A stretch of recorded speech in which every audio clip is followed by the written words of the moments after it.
অস্ট্রেলিয়াতে আমাদের 40টা বিশ্ববিদ্যালয় আছে। এছাড়া বিভিন্ন প্রাতিষ্ঠানিক শিক্ষা প্রতিষ্ঠান রয়েছে।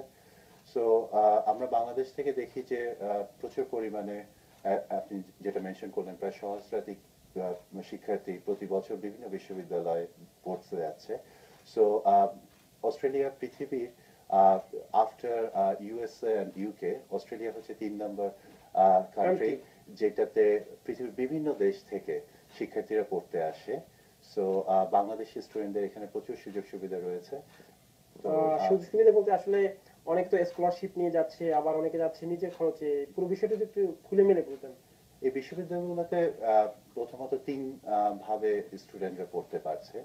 একটা হচ্ছে ব্যাচেলর ডিগ্রি লেভেলে, আরেকটা হচ্ছে মাস্টার্স ডিগ্রি লেভেলে, এবং তৃতীয় যেটা সর্বোচ্চ শিক্ষা পিএইচডি এবং মাস্টার অফ রিসার্চ লেভেলে।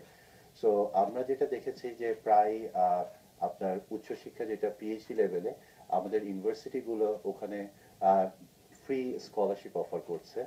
সো সেটা বাংলাদেশি প্রচুর ছেলে মেয়েরা এটা চর্চা করছেন। এখানে ম্যাকোয়ারি ইউনিভার্সিটি, আমি যে ইউনিভার্সিটিটা রিপ্রেজেন্ট করি, সেখানে বর্তমানে প্রায় 40 জন শিক্ষার্থী আছে পিএইচডি লেভেলে যারা বিনা বেতনে আমাদের ইউনিভার্সিটি অথবা অস্ট্রেলিয়ান গভর্নমেন্টের স্কলারশিপে পড়ালেখা করছেন। বেসিক্যালি বাংলাদেশি শিক্ষার্থীরা কোন কোন বিষয়ে বেশি আগ্রহী বা কোন কোন বিষয়ে সেখানে পড়াশোনা করছে?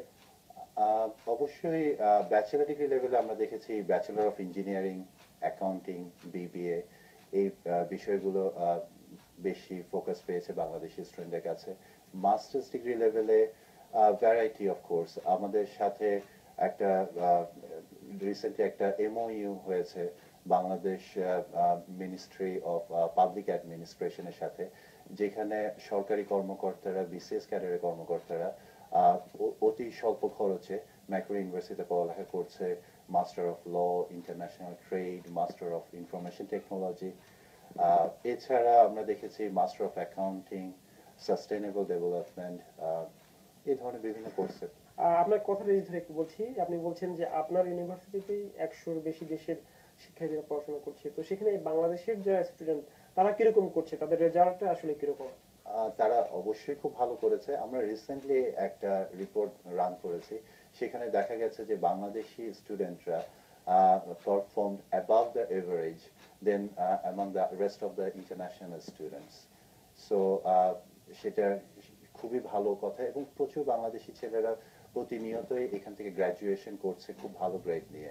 সো অ্যাজ এ বাংলাদেশি হিসেবে I am really proud of that achievement.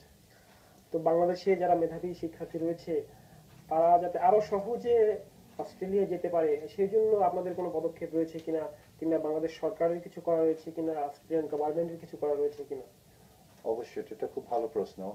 আমি কিছুক্ষণ আগে যেটা বললাম যে বাংলাদেশের মিনিস্ট্রির সাথে আমাদের কিছু পদক্ষেপ আমরা নিয়েছি। সেই সেটি সাথে আপনি বলেছেন স্পেসিফিক যারা বিসিএস কাডার অফিসার তাদের জন্য সেটা আছে। এছাড়া অস্ট্রেলিয়া অ্যাওয়ার্ড নামে একটা স্কলারশিপ আছে, সেটাতে বাংলাদেশের আইসিডিডিআরবি থেকে শুরু করে বিভিন্ন সরকারি প্রতিষ্ঠানে যারা কাজ করছেন তাদের স্কলারশিপের সুযোগ রয়েছে অস্ট্রেলিয়াতে। আর এছাড়া ইউনিভার্সিটিগুলো যেমন ম্যাকোয়ারি ইউনিভার্সিটি বছরে 200-র বেশি স্কলারশিপ দেয় ইন্টারন্যাশনাল স্টুডেন্টদের। সো এখানে বাংলাদেশের জন্য এমন কোনো কোটা নেই, বাট এদিকে কম্পিট করতে হয় রেস্ট অফ দ্য ওয়ার্ল্ডের সাথে। তো অবশ্যই তাদের স্কোপ আছে ফুল স্কলারশিপে পড়ার, কিংবা 50% স্কলারশিপে পড়া, কিংবা ইভেন নমিনাল 10%, 20% স্কলারশিপ, বিভিন্ন স্কিম আছে। সো আরেকটি বিষয় আসলে জানতে চাচ্ছি, যারা অস্ট্রেলিয়ার বিভিন্ন বিশ্ববিদ্যালয়ে পড়ছে উচ্চশিক্ষা গ্রহণ করতে গিয়ে তাদেরকে মাধ্যম হিসেবে ইংরেজি ব্যবহার করতে হচ্ছে, আসলে তারা বাংলাটাকে কিভাবে ওন করছে বা বাংলা ভুলে যাচ্ছে কিনা, এরকম কোনো বিষয় আপনার নজরে পড়েছে কি? আহ, না, এরকম কোনো বিষয় আমাদের নজরে আসেনি। অবশ্যই ইউনিভার্সিটিতে English is a medium instruction, but সেই সাথে আমার ইউনিভার্সিটিতে, ম্যাক্রো ইউনিভার্সিটিতে একটা ছোট্ট উদাহরণ দিই। আমাদের প্রায় 200-র মতো বাংলাদেশি ছেলে মেয়ে আছে, পড়ালেখা করছেন। ওরা প্রতি বছর 3-4টা বিভিন্ন কালচারাল প্রোগ্রাম করে। রিসেন্টলি গত 18ই অক্টোবর ওরা ওদের কালচারাল প্রোগ্রাম করলো। সেখানে বাংলাদেশের অস্ট্রেলিয়ান হাই কমিশনার কাজী ইমতিয়াজ হোসেন সাহেব উপস্থিত ছিলেন। সেই সাথে বিভিন্ন লোকাল বাংলাদেশি কমিউনিটির লোকজন উপস্থিত ছিল। তো মানে ওরা বলতে ধরে চাচ্ছেন যে রেখেছে সময় সুযোগ কালচারটা। পেলেই বাংলাদেশের শিক্ষার্থীরা বাংলাদেশকে সেখানে রিপ্রেজেন্ট করার একটি এক্স্যাক্টলি সুযোগ নিচ্ছে। এক্স্যাক্টলি সেটা শুধু সুযোগ না, সেটা ইউনিভার্সিটি কাছে, আমি আগেই বলেছি মোর দেন 100 কান্ট্রিজ আর দেয়ার, তো ওরা প্রত্যেকটা স্টুডেন্ট এক একটা অ্যাম্বাসেডর হিসেবে কাজ করছে।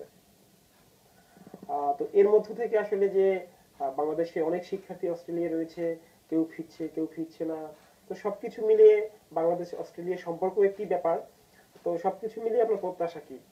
আমার প্রত্যাশা হচ্ছে বাংলাদেশি ছেলেরা যেভাবে যাচ্ছে, আমি দেখতে চাই যে অস্ট্রেলিয়ান ছেলে মেয়েরাও এই দেশে যেন আসে। সেই হিসেবে আমি রিসেন্টলি কিছু কাজ শুরু করেছি ম্যাকোয়ারি ইউনিভার্সিটির পক্ষ থেকে। এদেশে কিছু নামকরা প্রতিষ্ঠানে আমি গিয়েছি রিসেন্টলি।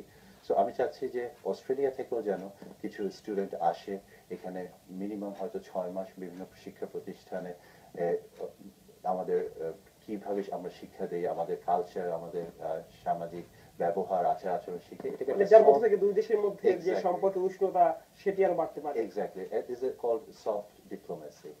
আসলে আমরা আশাবাদী দুই দেশের মধ্যে সম্পর্ক আরো অনেক উষ্ণ হবে। মিস্টার তানভীর, আপনাকে অসংখ্য ধন্যবাদ আপনাকে আমাদেরকে সময় দেওয়ার জন্য। আপনাদেরকে ধন্যবাদ।